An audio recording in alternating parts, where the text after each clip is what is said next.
By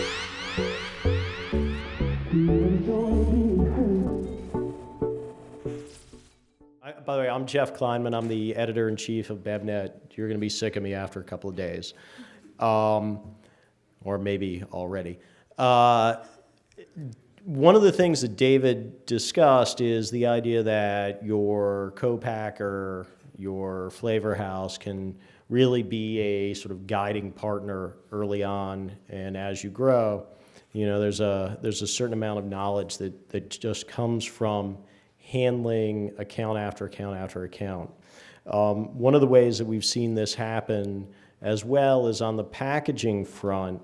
We're starting to see some packaging houses offer in-house design services. And to kick us off on the notion that, or on the path toward building a beverage, we're going to talk about some best practices for designing a package, a label, a bottle.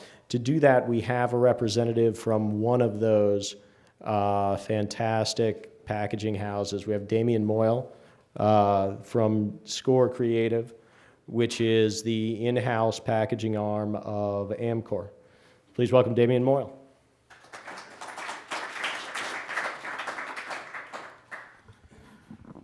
We just came from Michigan, so we don't wish it was colder out here. So I'm Damien Moyal, Senior Design Lead for ScorCreative. ScorCreative is the design studio at Amcor Rigid Plastics, which is one of the larger rigid plastic bottle packaging suppliers in the Americas or in the world. I'm going to kind of skim through some of the work that's come from our studio, just so you get sort of a sense of what we do, and you'll also get the sense that this presentation might be heavily skewed toward plastic bottles. I realize not everybody is going to be packaging in a plastic bottle, but I think some of the things that I'll be talking about are pretty easily translatable across different formats and materials. So this is some of the work that we've designed and commercialized. Okay. So in talking about best practices for design, I guess the first question is a custom package even essential or vital to a brand's success? And the quick answer is no. There are a lot of really great examples out there in the market of brands that have done wonders with stock packages. These are a few. Monster's taken a pretty straightforward aluminum can. Vitamin water, it is slightly proprietary geometry, but it's essentially, at the end of the day, a conventional hot-filled, paneled PET package. They've owned that. People refer to that as the vitamin water bottle, not remembering that it used to be the Gatorade bottle and the whatever other brand bottle. And a couple of other glass and Tetra examples of brands that have done really well owning a stock package. But in all fairness, they've got some advantages that a lot of startups don't have. They've got tons of marketing dollars behind them, celebrity endorsements, and a presence that kind of allows them to focus on the merits of the brand and the product without having to fight as hard to be recognized on shelf. So for a startup, it's a little bit of a different struggle, a different battle. You have to fight a little harder to get that recognition to arrest or captivate the consumer on shelf when it's their first time coming across your product. So it definitely helps to launch with something that's going to help differentiate you from the rest of the competitive set. Every advantage is going to help. So here are a few examples of some brands that launched in a proprietary package, or at least very early on in their existence as a brand. So why a lot of startups don't go down the path of just immediately launching in a proprietary package is it can be pretty costly. And it's especially costly when you're working with a group, whether it's a supplier or an agency, that's not really thinking long-term, that's not thinking about the downstream impact of the design that you hit shelves in. It gets costly because then there are a lot of changes, there's a lot more development that's required to get the bottle to perform. So that's kind of what I want to focus most of this talk on. Preemptive strikes, things that you want to think about before you get somebody putting a pen to paper and starting to develop concepts for you. But the start, before you get into any of that, it's finding the right design team to work with. And these are kind of my caricatures for the problems that most brands encounter when they go one of the two most prevalent routes that you can go for a custom package. The first route is you go to an agency and you embark on a very romantic exercise that costs a lot of money to come to a final package design that was designed by people who are not focused on manufacturing. So they're giving you something that's incredible, that tests well with consumers, that's definitely going to be compelling on shelf, but it's not designed for manufacturing, which means that you're going to end up spending another however many months developing it and working with a supplier to get the thing to work, and very often ending up with a bottle that does not look like the bottle you spent so much money on. Conversely, you could go straight to a supplier who understands everything that is required to get a package to perform and to work in manufacturing, but because they are, at the end of the day, manufacturers, their design groups are typically CAD groups that are more focused on engineering, and the design you're going to get will tend to be much more mechanical and really just designed for filling lines, not for brand. So I would suggest that no matter what kind of package you're looking at launching in, you work with your suppliers, or work to look for a supplier that's got a design group that's kind of thinking a little bit more holistically about branding, or look for an agency that is focused on packaging because they probably have a little more technical knowledge or insight than other agencies. So this is kind of, we feel that we're a nice bridge between those worlds when it comes to rigid plastic packaging specifically, because we're co-located in the Amcor Tech Center, so we have access to the engineers, we have access to all of their innovation. We can run kind of across the floor and find out if what we're thinking of is just asinine, or if we're on the right path to something, and we get a lot of guidance like that. And then the designers in our group are also not coming from structural packaging backgrounds originally. We all come from different design disciplines, so it's a nice mix of brand sensitivity and tech savvy. Okay, so these are kind of the three big ones, the things that we see a lot of brands go and kick off a design project and work with a design agency or whoever. And these are the things that are most typically overlooked that will come back to bite you if they're not thought about in the early stages of the design process. So I'm going to use for this first one, scalability, sort of a fictitious design. Let's say that for whatever reason, that's the bottle you've decided you love. Here are some problems with that. Let's say you've, well, there are a lot of problems with that. You've arrived to this design by whatever means. You've even found a co-packer locally that's able to somehow fill that, somehow get it to run on their lines, probably because the volume is low enough that they're running them slowly enough, they're doing a lot of it manually. However it is, they're able to facilitate that package. That doesn't necessarily mean it's a reflection of it being manufacturable on a larger scale. So what might happen if you pick up volume and you end up having to fill at a couple multiple locations, you'll find that as line speeds increase and volume increases, a design like that's going to have shingling on the bottom. There aren't enough points of contact, so you'll get back pressure on the lines when these bottles jam up, and you'll start to get lines that get jammed up. Maybe it's too tall for retail. Maybe not the local retailers in your region that are handling it in whatever way they're merchandising it, but on a larger scale, as you pick up accounts, it's probably too tall. That label could be a problem in the long run. It's a partial shrink, and it's a partial shrink from the top down. Most of partial shrinks are set up to go from the bottom up, so something like that could prove to be really inconsistent at a larger volume. What you want is design that's repeatable.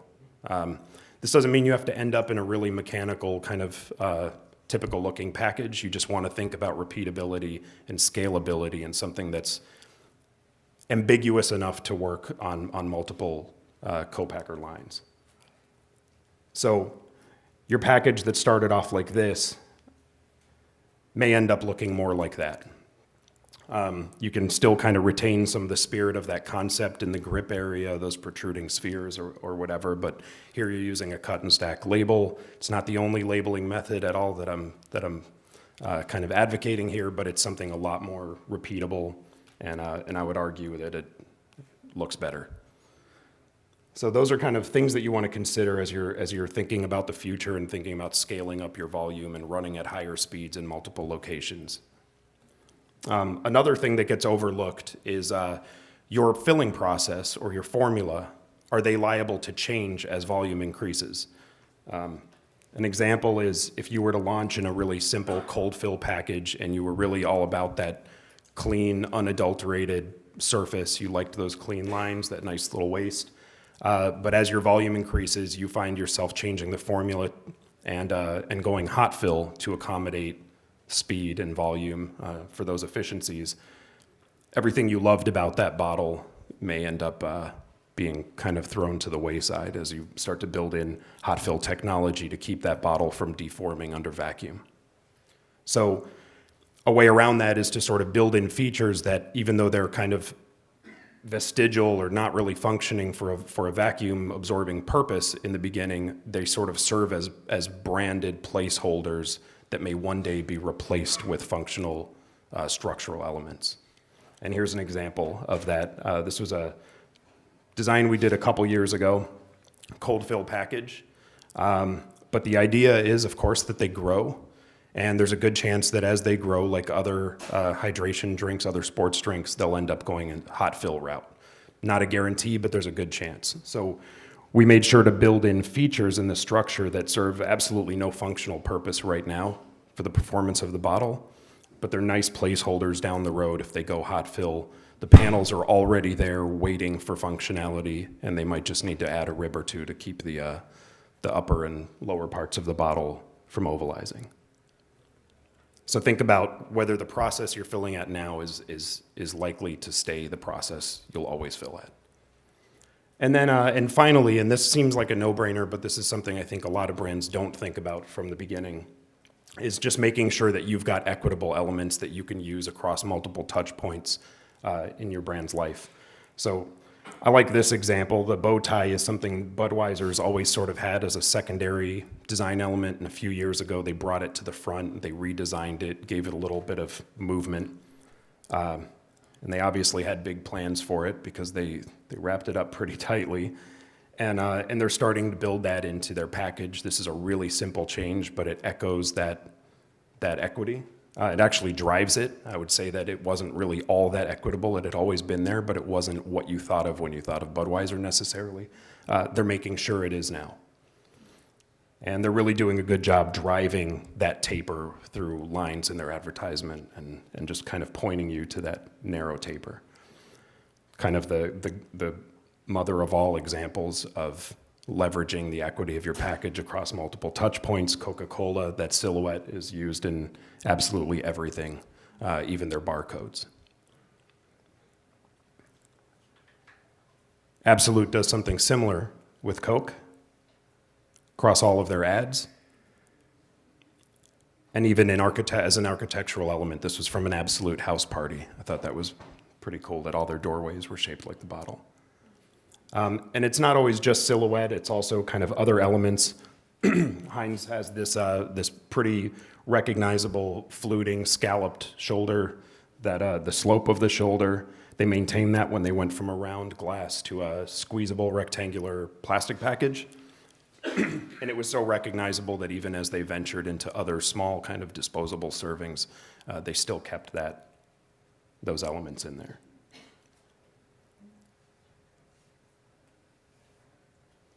More examples across different lines. This one is interesting because it's not just the silhouette itself that they decided to keep scaling for other sizes. They took a modular element of that silhouette, which is just one of these, and simply added another module. So here they're really taking one facet of the package and just leveraging that. And they've done a great job using that in end cap displays, using it in all sorts of point of purchase, point of sale stuff.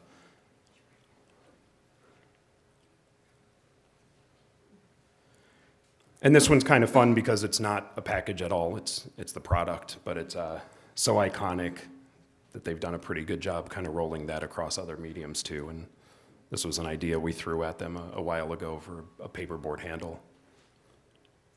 So let's say hypothetically your brand used a hexagon as a brand element. You might have a hexagonal embossment in the shoulder. Your label might be die-cut as a hexagon.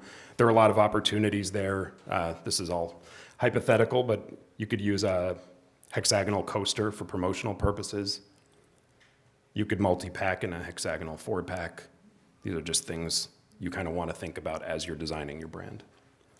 And then last but not least, if you don't have the time or you don't have the budget for a custom package, these are some ideas that might get you something ownable while being able to leverage stock assets. So one example, and this one's close to home for us because this is something that Amcor Rigid Plastics offers, modular molds. You're looking at the mold of a stock package, but there are split lines running horizontally across the bottle that allow you to replace only portions of the mold. So that you can replace the shoulder and do something customized with the shoulder. It's going to be pretty quick development time, and you can still get to something ownable without incurring the cost of a full set of custom tools. Here's an example of a stock can.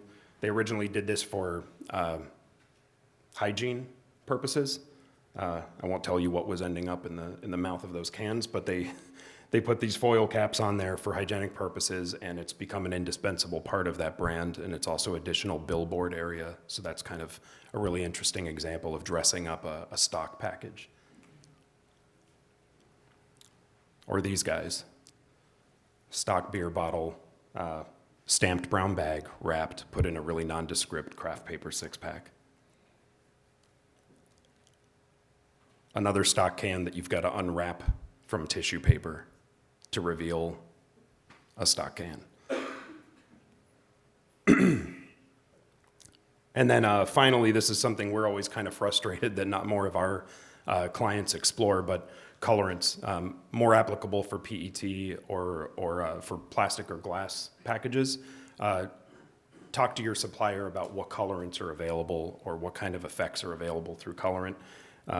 There's an opportunity to take something that's typically in one color or no color stock package like that, and by really maximizing kind of how you dig into what's available out there, you can do something that really kind of pops without incurring any kind of custom tooling whatsoever. That's the same stock bottle.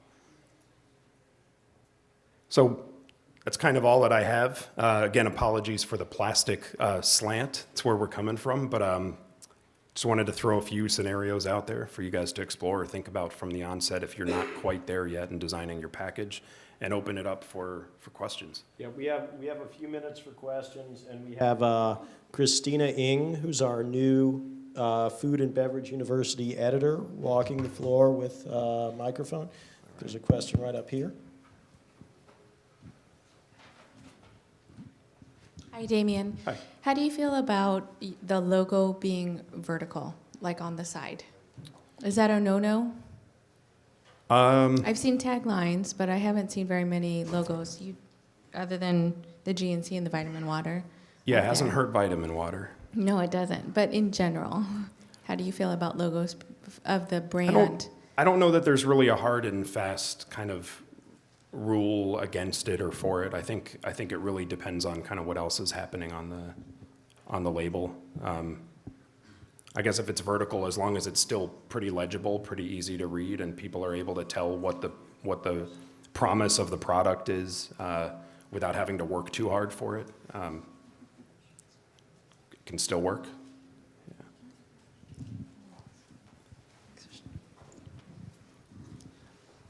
Damien, Yeah. hi. So I never knew that about the hot fill, the ridges on the bottle. I was wondering how do brands like Palm and Bai, which I assume are both hot fill, get away with that, because the Bai bottle is a smooth plastic side. They are, neither of them are hot fill. Neither of them are. No. Okay. Bai and they're both cold or possibly even high pressure is by HPP? Aseptic? Okay, It's a septic. Oh, yeah. never mind. Yeah.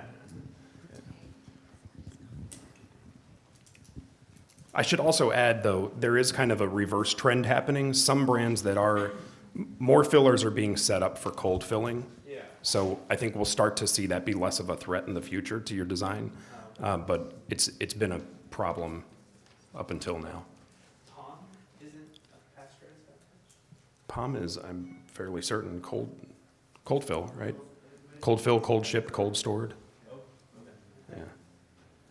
Damien, can you hold forth on plastic versus glass versus can in your perception of the benefits, pros, and cons? Cameras off? No, I love PET. I think that in terms of sustainability, it's got a lot of advantages over glass. It's much more lightweight, much more versatile. You're going to have less in transportation, fuel consumption for transportation. It takes less energy to blow mold and manufacture. Also, PET's got one of the best recycling streams in place. One of the most widespread kind of mainstream recycling streams. I guess it really depends on what kind of category you're exploring, what it is that you're trying to capture with your brand. But we're plastic guys, but we also really like plastic, specifically PET. Yeah. All right,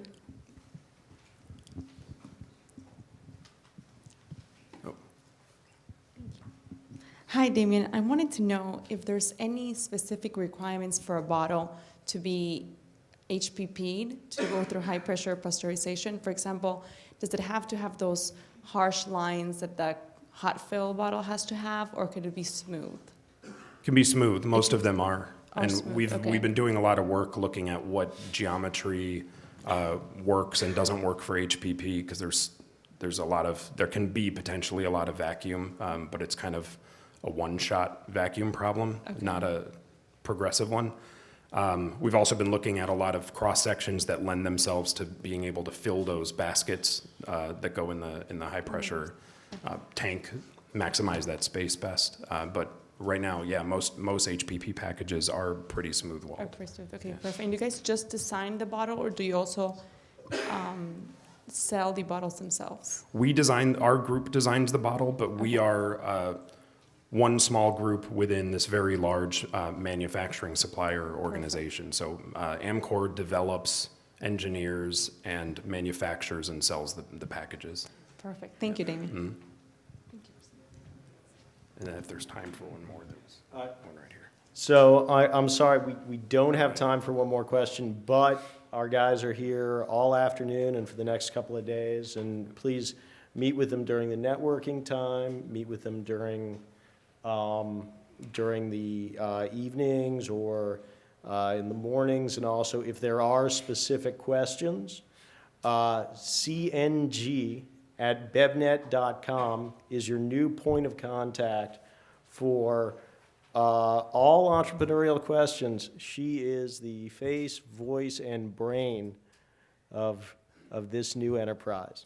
So thank you very much, Damien. Thank you. Thanks.